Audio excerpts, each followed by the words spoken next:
Welcome back to Meeravani YouTube channel. మీ doctor Sundari ప్రేక్షకు నమస్కారం.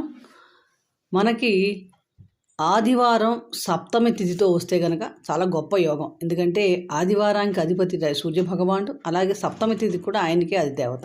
అంటే ఆదివారం రోజు సప్తమి వచ్చిందని భాను సప్తమి అంటాం. అది అద్భుత యోగం. ఈరోజు ఎవరైతే ఆ సూర్య భగవాన్ అనుగ్రహం కావాలనుకుంటారో వారికి ఈరోజు చేసే ఏ పనైనా కూడా చాలా విశేషమైన ఫలితాలు ఇస్తుంది. మనకి ఈ అదృష్టమైన యోగం మనకి రేపే దొరకబోతోంది, ఆదివారం సప్తమి. కాబట్టి ఈరోజు ఎవరైతే కనుక నవగ్రహాలకు అధిపతి సూర్య భగవాన్ని ఆరాధించడం, ఆదిత్య హృదయ స్తోత్ర పారాయణ చేయడం, సూర్య నమస్కారాలు చేయడం వలన మనకి జీవితంలో ఎవరైనా ఉద్యోగం లేని వాళ్ళకి ఉద్యోగ సమస్యల్లో ఉన్న వాళ్ళకి కానీ, అవివాహితులకు వివాహ సమస్యలు ఉన్న, సంతాన సమస్యలు ఉన్న చక్కగా తీరి మీకు చక్కటి మార్గం కూడా దొరుకుతుంది. అలాగే ఈరోజు చేసే దానాలు కానీ, జపాలు కానీ విశేషమైన ఫలితాలు ఇచ్చి కోటి రెట్ల ఫలితాలు ఇస్తాయి. ఆ సూర్య భగవాన్ అనుగ్రహం పొందడానికి అద్భుతమైన రోజు ఈరోజు.